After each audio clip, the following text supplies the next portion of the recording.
is KC Sports Network, proudly presented by Emprise Bank. Welcome into another edition of Three Ma. I am John Kurtz, joined as always by Derek Young from K-State Online, Cole Manbeck, former beat writer for the Manhattan Mercury. And I tell you what, guys, if not, everybody is here. We will get the show going today. So welcome in. As always, it's brought to you by our friends at Holiday Distillery.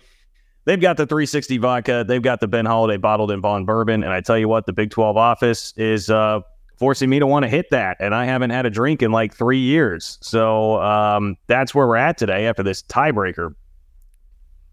I almost just cursed. I don't think I need to set the tone by cursing this early in the episode. Just get your 360 vodka and your Ben Holiday bottled in bond bourbon. Let's all have some fun, people, and enjoy what will hopefully be a win for a 15th straight year over Kansas coming up on Saturday. Holiday Distillery, great K-State folks who support us, so support them. If you have been following along with us on social media or you are a Patreon subscriber already, you probably already heard a little bit from DY and I in the last 24 hours because while Cole is in Washington, D.C., DY and I snuck on to do a little basketball pod. We also gave you what at the time was the latest on this tiebreaker situation and what was happening with Gene Taylor and K-State going into said meeting. So, maybe, Derek, because I feel like there is a lot of interest with it here, why don't you just start by giving us what you know? I think we all have little bits and pieces of information. I can certainly add my piece of it here too. But what would you say needs to be said about the fact that the Big 12 wrote out this sentence, if you caught the if not, comma, reference there at the beginning of the episode? They wrote out this sentence that basically said if not all the tied teams in a three-way tie have played each other, you go to step 2, which would be best record against next common opponent. What it meant was if all the favorites won out, K-State, Oklahoma State, and Oklahoma would be in a three-way tie for second in the Big 12, and K-State, as the rule was written, would be in the Big 12 championship game. The Big 12 has come out and said we had to clarify this rule when what they did was outright change the rule, which should have taken a vote. There was a call with ADs only after the Big 12 had already leaked that they were going to say Oklahoma State would be in the championship game through Brett McMurphy and other reporters. They finally then have the courtesy to talk to the ADs, and it sounds like Gene Taylor tried to make his case, but didn't get a ton of support there. I'll just say in a couple of sentences, the Big 12 is trying to correct a mistake that they made and that they knowingly made, and is going back in, hindsight and making Oklahoma State the winner of this tiebreaker, which is probably what it should be in the first place. But they made a mistake in the way they wrote the rule, or at least interpreted it, or, whatever, revealed the rule, which was going to allow Kansas State to do it.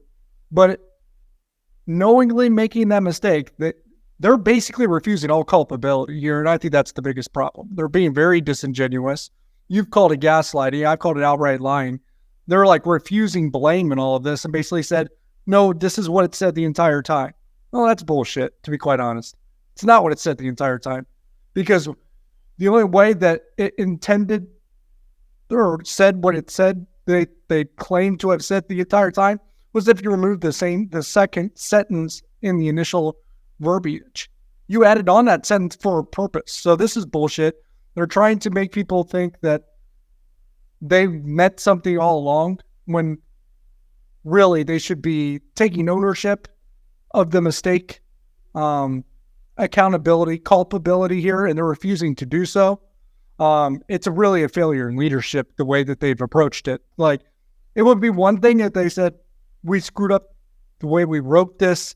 We're trying to redeem ourselves by correcting it now, even in hindsight, even in the middle of the season, which might not be a great idea anyway. We're doing it because we messed up. They're not. They're saying everyone else, screwed up the way that they interpreted the rule. And that's just a bullshit way of handling it. Well, and not only that, Barry Trammell asked on Saturday, hey, I'm interpreting this as K-State would win the tiebreaker, and the Big 12 told him right away, yes, you are correct, only to come back around 2 days later and say, hey, we actually started talking about this because you reached out, and we decided Oklahoma State actually would be the team that goes through. So the Big 12 even acknowledged at one point that the way it was written would put K-State in there, and then they decided, wait, hey, actually, that doesn't make a ton of sense. So again, if that's the whole thought process and you want to put it to a vote of ADs, and it sounds like most of the ADs would have been okay with that, and it probably was something that would have passed, then do it that way. Say you screwed up, and you're going to change it here. I still don't love the idea of changing something so consequential with 2 weeks left in the season, but at least then you could understand, like, hey, we made a mistake, we're owning up to it. There's been zero of that from the Big 12. It's very Kliavkovian, very George Kliavkov-esque here from the Big 12 with how they've operated with this. And it's just maddening. I mean, I'll tell you, I reached out with an email and directly said, like, hey, explain this sentence, this if not sentence. Explain to me what this means. And you said all this was agreed upon at the beginning of the year. If that is true, did you have a different sheet, different verbiage that everybody agreed to, and it was just messed up on the website? I've given the Big 12 the opportunity. Of course, they have not responded to that. So, I mean, it's maddening. And look, you got to win the games, and I hope this does it. Well, I'm sure you'll get it thrown back in our face if K-State loses a game this weekend. You got to go win the game. But this has just been incredibly disappointing for the Big 12.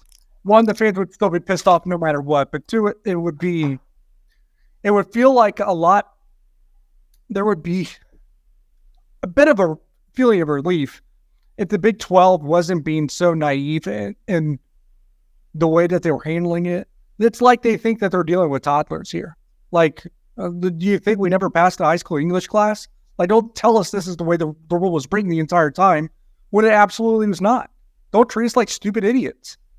Like, admit that you screwed up. It's not that difficult. Everyone in the world knows that you did. Even Oklahoma State fans know that you did, even though you are ruling now in favor of them. Like, you're basically just saying everyone else is dumb as hell and we had it right the entire time while changing it. It's classless, it's unprofessional, and really it's not a good look on the leadership of the league in general.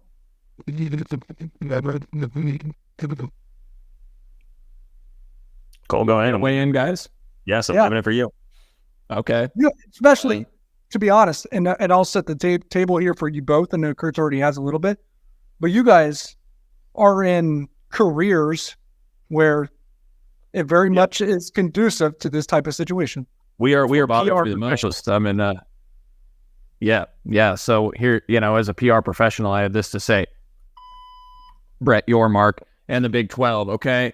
So, it's a real lack of leadership here as a communications person. It's an incredibly poor job. And what happens here, guys, when you aren't transparent and start to tell the truth, and I tweeted this earlier, when you don't tell the truth and you leak out repeatedly the same lie that is so obvious that it's a lie because we had the language right there and we clearly see the change. And while the Big 12 is using a mouthpiece and Brett McMurphy, who's apparently no longer going to act like a true journalist and not even going to look up what the rule looked like. And by the way, an Oklahoma State grad. Okay, there you go. And, so he's a mouthpiece for the Big 12 right now. You're not going to be out at the forefront as a leader, as a conference. You don't have anyone in leadership stepping up and making a statement. You're not offering any sort of clarification or explanation to what you did other than hiding behind a leak to a reporter it's a lie. It's a blatant lie. And what happens is when you don't tell the truth in this situation, you don't get out in front of it, it creates a perception that you don't actually believe what you did was right. Because if you don't come out and acknowledge it and try to justify it with transparency and truth, it creates the perception that what you did was wrong and you do not want to face the facts or give any sort of explanation to it. And as a result, the Big 12 continues to hide. They're not being truthful about it, and they're treating everybody like they're a bunch of idiots right now. I thought we had solved the leadership problem in this conference with Brett Yormark. Clearly, we still have some holes here. Brett Yormark cannot allow this to happen. He has under his watch. I don't know who was in charge, but he has the ultimate say in this decision-making. And my issue isn't the head-to-head thing. Like, I agree with DY, and I think you're on the same page, John. Like, if I was a K-State fan and we had won those two matchups head-to-head, I would want the tiebreaker to be in favor of K-State, and that would be what made sense. But the rule was put in place. Rules are there for a reason. It's not the responsibility. K-State shouldn't have to take the hit, or other schools shouldn't have to take the hit because there was an oversight in your process. It is an awful precedent to set to change the rules with 2 weeks to go in the season. You want to be a league that sets that precedent, that you can just change a rule and then hide behind it and lie about it and not tell the truth? It bothers me. That's a real lack of leadership. And the fact that other athletic directors didn't step forward and more force about that, it's not even about like, okay, I'm Houston, I'm UCF. I have no shot at getting to the Big 12 championship this season. So what do I care? If I'm another athletic director of another school, regardless of what my win-loss record is this year, or my chances to get the Big 12 championship, I don't want that precedent being set. And so I would have stood ground and kept the rules in place. It would have sucked for Oklahoma State. But, at the very least, tell the truth, guys. Tell the truth. Especially when you're kind of being already at the same time accused of conspiratorial stuff against Texas and Oklahoma to begin with. Like, now it would seem that transparency is more important than ever to kind of avoid those types of things. Not that this would suggest that that's going on, because nothing really changes for Oklahoma and Texas with this. Oklahoma still needs an Oklahoma State loss. But, like, why invite that, like, just any potential of that? DY, if the beneficiary of this was Texas or Oklahoma, if they were the beneficiary, think of the outcry there would be by all the league schools about this change. If it was one of those two that directly benefited them, I mean, there would be a huge outcry. I mean, it is what it is. And that the frustrating part to me is, and I'll be honest. I mean, I'm fighting too many people on Twitter about it, because you get people that come in like, well, it's just, you think they have an anti-K-State bias? Like, why would anybody care about K-State this much? And it's like, no, you guys are missing the point. Like, yes, we're pissed about it because we're K-State fans, but like, we're not upset about K-State not getting in. We're upset about the process being just, and nobody else cares, because to them, it's like, it's just shrug your shoulders like, whatever, Oklahoma State probably deserves to get in. Who cares? Like, nobody else sees the slippery slope argument here or any of the problems, because it's not directly affecting them. And so you just get it. And so honestly, like, I hate to say it, guys, like, the Big 12 is kind of right. I mean, yes, it's a big deal, kind of on Oklahoma Twitter, certainly on K-State Twitter. But outside of that, and we know K-State in general is not happy about this, but outside of that, they're not losing anything with it. They're going to get away with it and be fine. And that's the problem, is that nobody else cared. Like, this is probably a correct calculation on their part, honestly, if they just didn't want to have to admit any sort of actual blame here, because everyone will forget about it except us. So we're just going to, cry and scream about it here on our podcast. Like, that's what sucks. That's the ultimate reality. I would agree, but I would still say it's an example of a lack of leadership. And it does rub me the wrong way that no one else in that room really stepped up either. It sounds like Oklahoma was really the only one that was really willing to throw some weight behind Gene Taylor's plea during that meeting, but it's still an example to me of a lack of leadership. We've already spent a lot of time on it, so I know we want to get off of it at some point. But I also want to make this clear. Like, I'm not like trying to smack Oklahoma State around either, and I know you guys aren't either.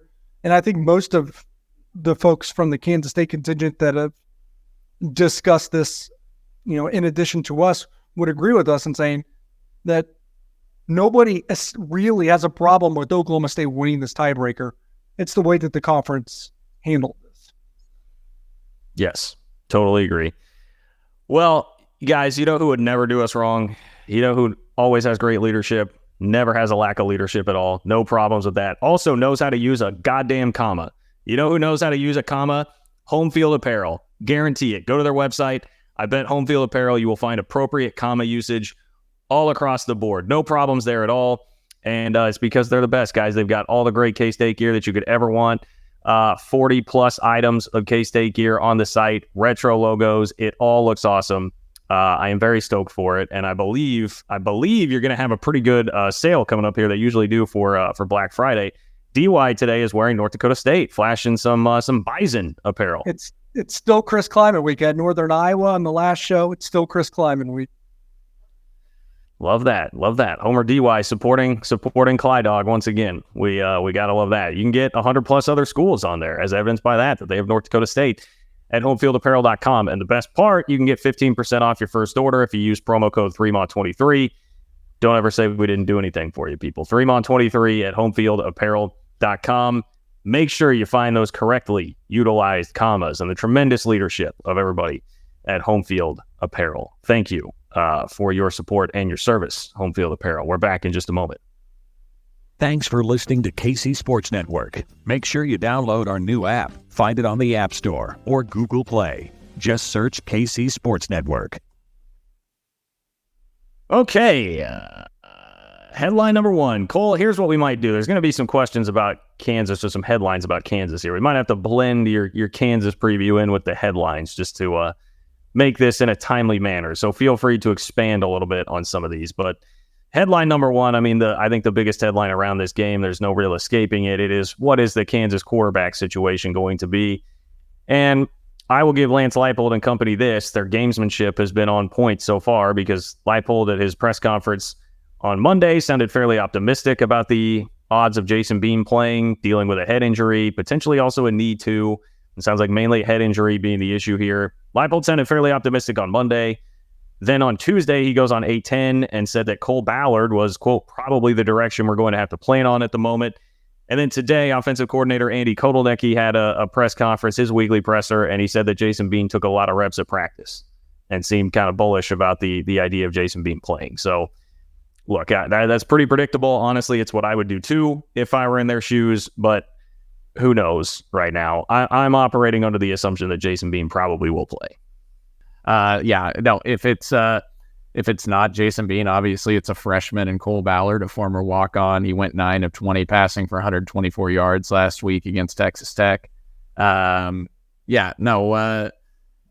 It changes things for that offense. Jason Bean is a dynamic quarterback. I mean, he can really run. He's really fast. He's maybe the fastest player on KU's team, and he's been really good for them really over the last 2 years. One of the better backup quarterbacks in the country, and you look at the numbers between Jalen Daniels and him when they were on the field. We argued this point last year. They weren't all that dissimilar as an offense when Jason Bean was on the field, and he's averaging 9.3 yards per pass.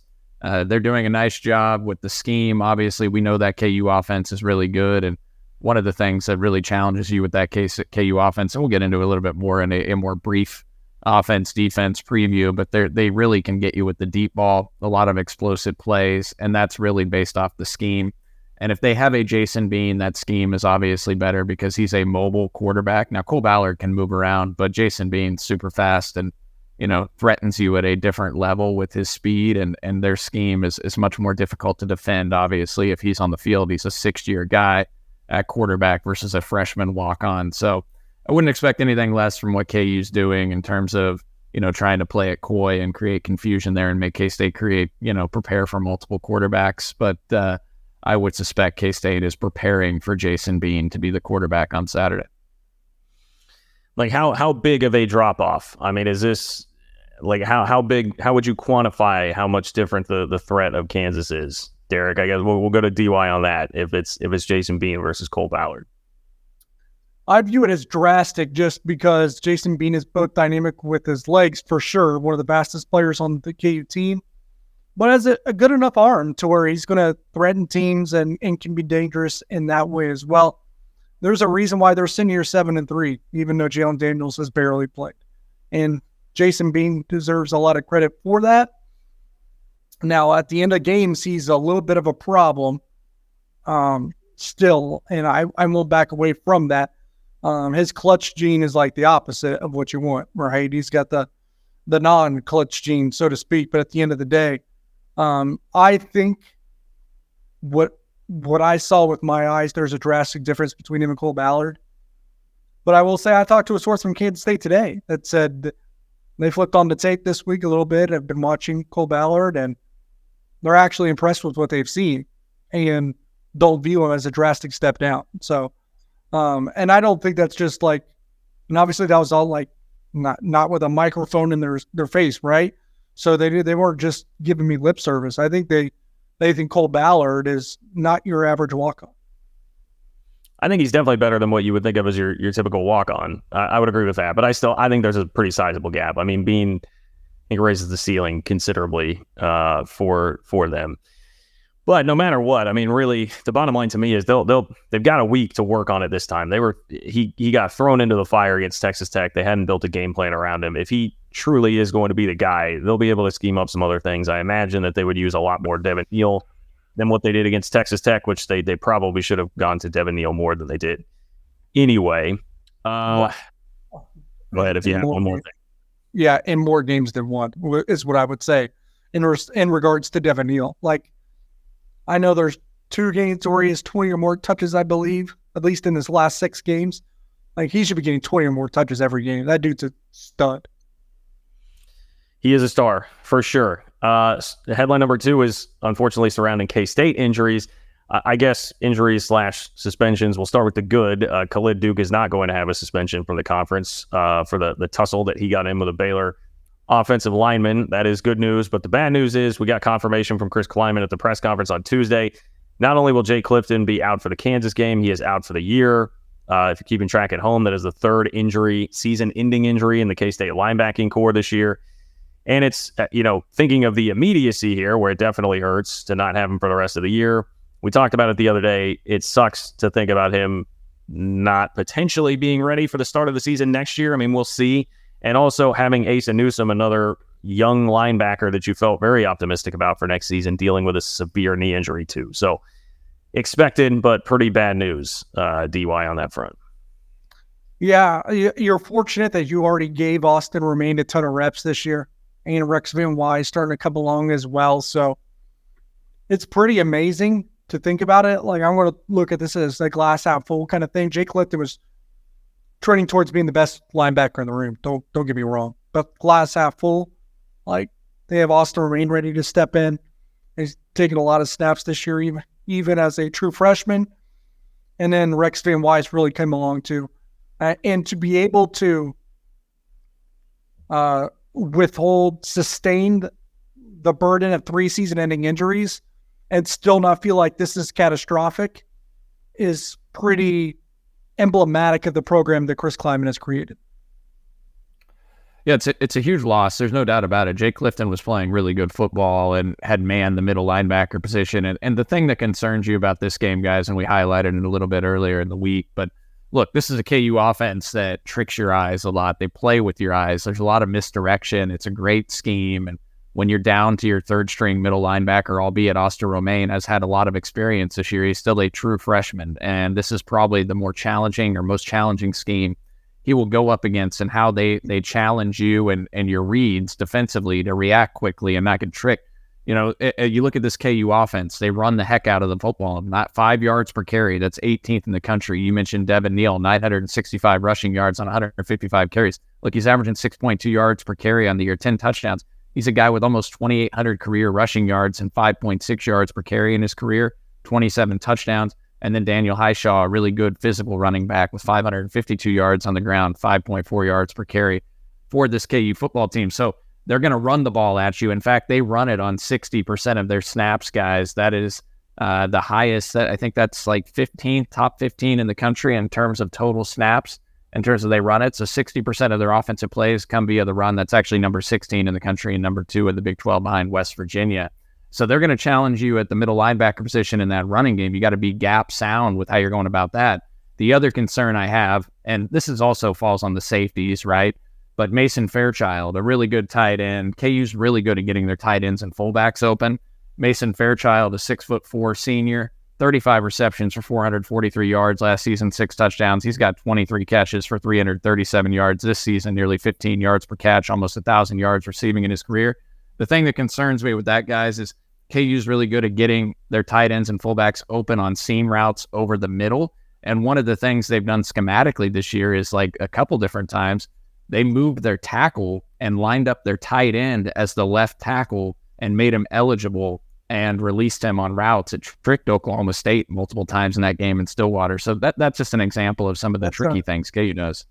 That's a tackle over scheme. Colin Klein did it one game this week, or not this week, but this year, I think on 3 or 4 different plays. It was pretty effective as well. What I will say with K-State and the way that they defend in a line is that you're not going to get the linebacker on the tight end a whole lot. Well, that's good news. I'll take that. Cole, this is kind of branching off a little bit, but one thing I thought about that would be key for this game is, I feel like Kansas, especially if it's Bean, they're going to move the ball, but they have had some red zone struggles this year, correct? Like, red zone offense for Kansas, K-State defense becomes pretty paramount.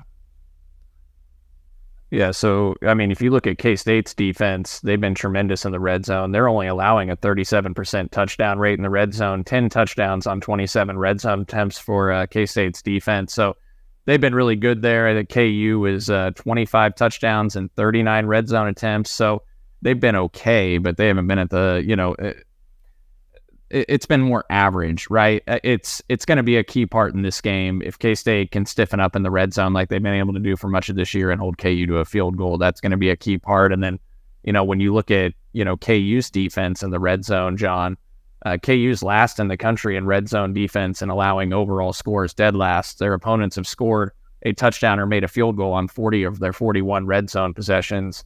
They're allowing 26 touchdowns and 41 trips. That's 63%. And you just heard me talk about how good K-State's defense has been in the red zone. Well, K-State's offense has been tremendous in the red zone too. So talking about KU's defensive struggles inside the 20, K-State's offense has converted 50 red zone trips into 40 touchdowns, which is a very impressive number. And in general, Cole, and maybe you can speak to this or tell me I'm wrong, but from a points per drive, and I think yards per play as well standpoint, the KU defense is actually taking some small steps forward, and their offense maybe some small steps back. Yeah, no, you're right. It's so their defense has improved when you look at like points per drive, and when you look at their offense, this was a little surprising to me. They're averaging under 2.7 points per drive. That ranks 33rd nationally. What's interesting about that, DY, is their offensive numbers overall, aside from efficiency and points per drive, are all top 20. I mean, they're 13th nationally. Yeah, they're 13th nationally offensively in Brian Freemau's FEI ratings. They're 13th nationally in third down offense at 49%. They're going to be going, they're going to be going up against a K-State defense that's 49 or is one of the best third down defenses in the country, number 3 nationally at under 27% success rate on third downs. But they're top 20 in pass efficiency, actually at 28th in pass efficiency, but 8.9 yards per pass, that ranks 17th in the country. The thing that concerns you with this KU offense, guys, is just under 15 yards per completion. That's 8th best in the country. They hit you with a lot of big plays. Yeah, they're explosive. But when the numbers are really great, but maybe the points per drive isn't, it tells you they're not finishing drives or they're bad on third down. Usually it's one or the other. And their defense, 2.48 points per drive, DY. That ranks 95th nationally. They were in the hundreds last year. I don't remember the exact number, but they're improving. I mean, they've got a better pass rush. They're getting after the quarterback. They have an 8.1%. Yeah. No, it's still not a great number, but they have an 8.1% sack rate, which is, top 25 in the country. And their yards per carry allowed, right? They were 5 yards per carry last year, which ranked 116th in the country. They're at 4.5 yards per carry allowed this year. That's 89th in the country. So they've made improvement. Yeah, they're still far from great. But for what they've done this year, it's been good enough because, as John has noted before, all the turnovers that they're forcing and even scoring off. Well, that's the thing. I mean, like 3 of the 4 big, it was BYU, they got 2 defensive touchdowns. Oklahoma, they get a defensive touchdown. Iowa State, they get a defensive touchdown. And those all wind up being 1-score games. So that was basically what won them those games. I mean, that to me is why the fact that K-State is taking care of the ball so much better right now is one of the most encouraging things heading into this game, because you cannot let that happen. You cannot let them score with the defense. Yep. Yeah. KU is tied for number 1 in the country in defensive touchdowns with 4. And also the BYU game, I believe they had 2 defensive touchdowns. That ended up being an 11-point game. So it was a key part of that game as well. That's you got to take care of the football. You can't give that. The offense is good enough for KU. You can't be giving them defensive scores. The other thing I'll mention, because we already have hit on a lot of the offense-defense stuff, right? Like the thing that worries you a little bit, I talk about the big play explosiveness. You look at a guy like Quentin Skinner, who's a 6'5", 195-pound junior receiver. He's 11th in the country in yards per catch at nearly 20 yards per reception. You look at Lawrence Arnold, a 6'3", 200-pound junior receiver. He leads the team with 33 receptions for 559 yards, 17 yards per catch. He averaged 16.3 yards per catch last year on 716 yards receiving. If you count for him, Mason Fairchild at tight end, Quentin Skinner, and then Luke Grimm, who has over 1,500 yards receiving in his career on 116 receptions, their top 3 receivers in tight end have combined for 351 career receptions for over 5,000 yards and 14.3 yards per catch. No, it's impressive. I think it's important to note that Luke Grimm, Mason Fairchild, may be as questionable as Jason Bean as well. Yeah, well, look, I've got one more headline to get to. I like this kind of hybrid podcast that we're going with today. But before we get to that, Got to tell you guys about DraftKings. Can you believe we're this deep into the NFL season? We got to make every second count, boys. With DraftKings Sportsbook, you can make the most out of every game day. Bet on your favorite teams for a shot at winning big bucks. New customers can score $150 instantly in bonus bets for betting 5 on any matchup. Get in on the action with DraftKings Sportsbook, an official sports betting partner of the NFL. Download the app now and use code KCSN. New customers can score $150 instantly in bonus bets for betting just $5 on the NFL. Only on DraftKings Sportsbook with code KCSN. The crown is yours. Gambling problem? Call 1-800-GAMBLER. In New York, call 877-8-HOPE-NY or text HOPE-NY. In West Virginia, visit 1-800-GAMBLER.net. Please play responsibly. In Connecticut, help is available for problem gambling. Call 888-789-7777 or visit ccpg.org. On behalf of Boot Hill Casino and Resort, must be 21 or older in most eligible states, but age varies by jurisdiction. See DraftKings.com/sportsbook for details and state-specific responsible gambling resources. Eligibility and deposit restrictions apply. Bonus bets expire 168 hours after issuance. Terms at sportsbook.draftkings.com/football terms. Final headline. I know K-State won a road game at Texas Tech. It's not like they have been shut out on the road so far this year, but other than that, it's not gone real well. So can this team finally get over the hump in a big road game? They were right there against Mizzou in Texas, needed to make basically one more play. Couldn't do it, had chances to go up 2 scores in the fourth quarter in Columbia. Obviously had the shot at the end of the game with 1st and goal from the 6 against Texas with the game on the line. Were not able to get over the hump there. And then Oklahoma State, they just flat out laid an egg, played a horrendous game. That is a little concerning to me because I think this will be the toughest environment that they will play in this year. I do believe that, even though Texas will have, over twice as many people, this is going to be raucous and rowdy. Yeah, Tech was up there because I was there. So I would say Tech was up there. Oklahoma State was up there. Okay, maybe more, but there's I would take the Tech and OSU atmosphere over the one in Texas, to be quite honest. You talk about winning on the road. They're 1-3 on the road now because they did beat Tech. I will say, I'll just ask the question. Do you think this comes down to one play? Because if so, then you should be worried because when it's come down to one play, when Kansas State's needed the play, they haven't got it this year. So I'll just leave it like that. I still worry too about Chris Tennant, particularly if it's like a 45-yarder. I mean, I'd feel better than if it's a 25-yarder, and I'm being totally honest. And that's just kind of the deal with him. My thing is when the game is when one play can win it for you, or it felt because even by playing disastrous against Oklahoma State, if they get one big play, they're right there, and maybe that game goes to overtime. You have a shot, right? Missouri, you had a chance to pull away. You didn't, right at the end of the game, I think in the fourth quarter, before that field goal even became consequential. Texas, you're in overtime. You have a chance to win that game. So it depends. Do you think this is a game that comes down to you got to go make a play in the fourth quarter in a one-score game? Because if that's the case, then you should probably feel a little worried because Kansas State's come up short every time in that situation this year. Yeah, I mean, I don't think there's any doubt this is going to be K-State. Well, I shouldn't say any doubt.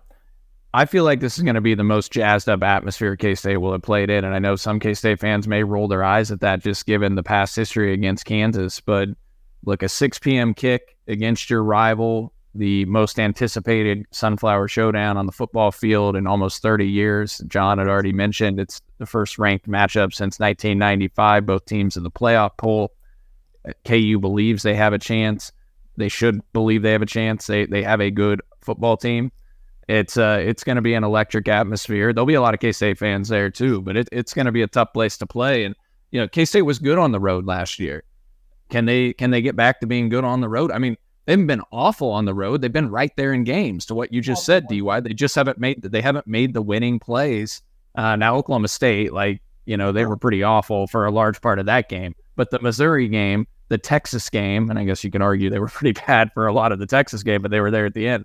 The Missouri game, they were right there throughout the entirety of the game and just couldn't make that winning play, similar to Texas at the end. So, if you're in that situation, your veteran guys have to step forward and make a play. And, K-State, you look at the FEI ratings of Brian Freeman, he has them as the number 6 team in the country, ahead of Texas and Oklahoma. He's got KU, I think, 55th, or no, actually he's got KU 29. I mean, that's a pretty darn solid ranking for KU. So it's going to be a good game, and I wouldn't expect any sort of blowout.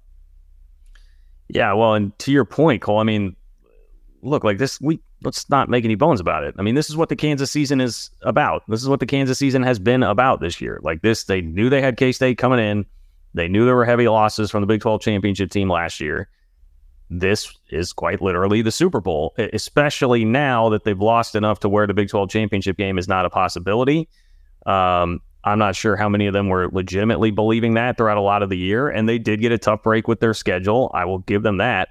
If they could swap schedules with like Oklahoma State, Kansas might be in business, but they got a tough deal with the schedule this year.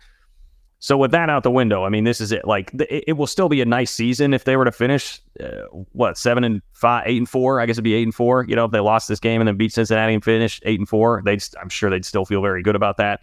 It's a lot different than a 9-win season with a win over K-State. So yeah, I mean, you're going to get everything. You will get absolutely everything from them. By the way, both Sunflower State School, if you now take a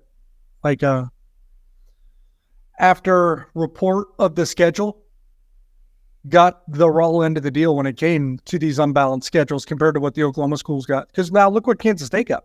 Like, if you now reassess every team, Kansas State played a tough-ass schedule too. They just got to dodge Oklahoma. That's all. They had to go to Oklahoma State. They had to go to Texas. They have to go to Kansas.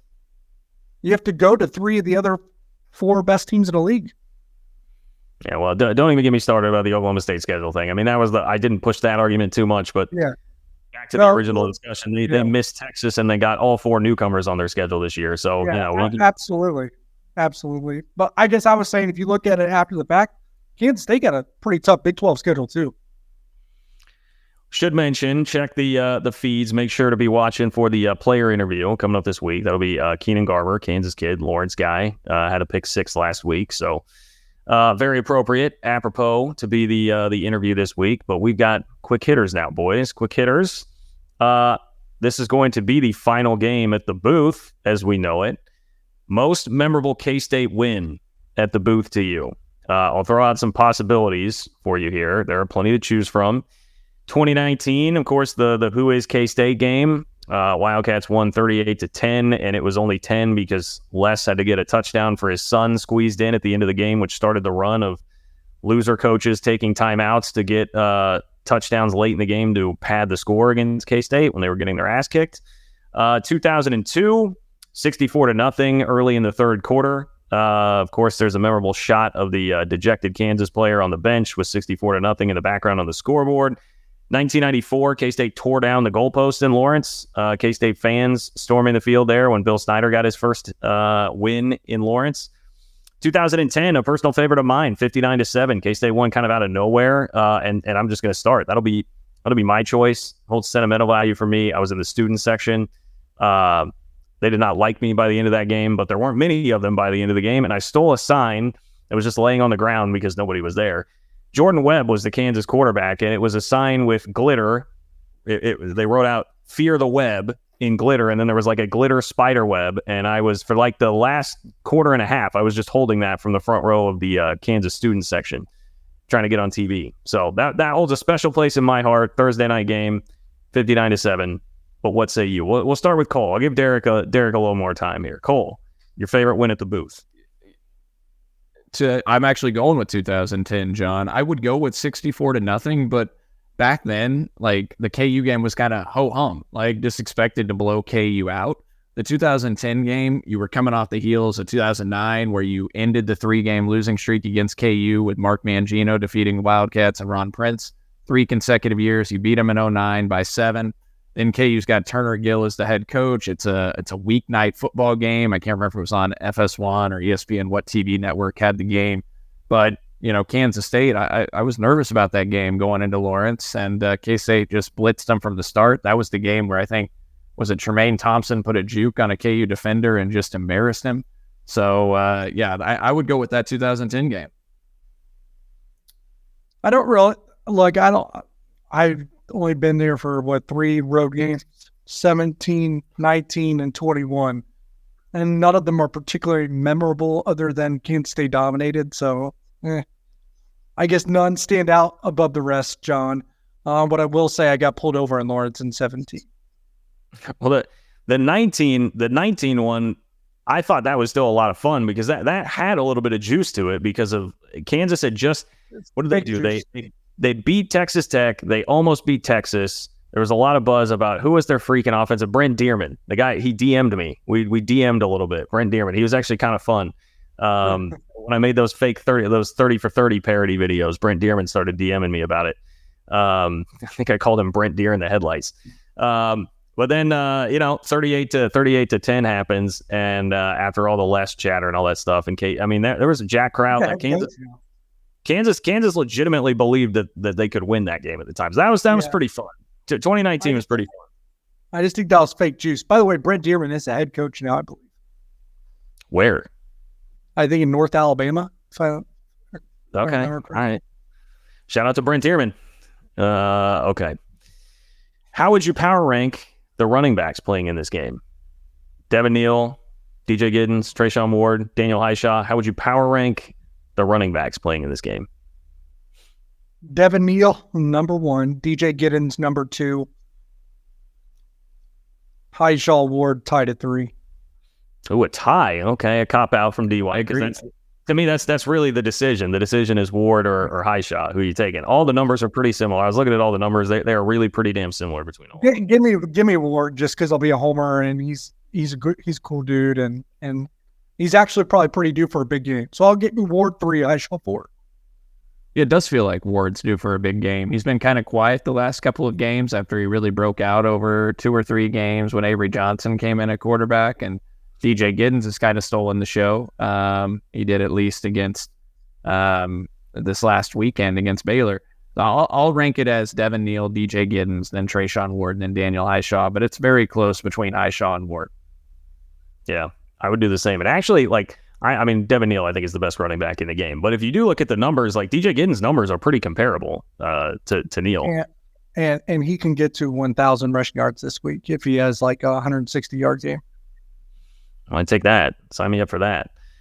All right, we've seen Will Howard set the K-State passing touchdowns record in Wildcat history. Feels like a pretty underappreciated quarterback based on how his career arc and trajectory has gone. But is he the most underappreciated quarterback in K-State history? Who would be the most underappreciated quarterback in K-State history, Cole? I'm going to submit a couple of options here. Will Howard, Jonathan Beasley, Jake Waters, or other most underappreciated quarterback in K-State history?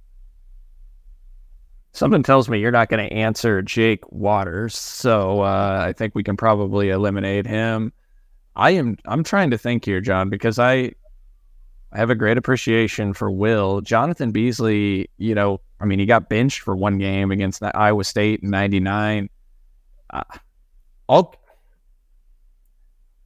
go with Will because Will has won a Big 12 championship, and yet we were calling for, Will to potentially be benched.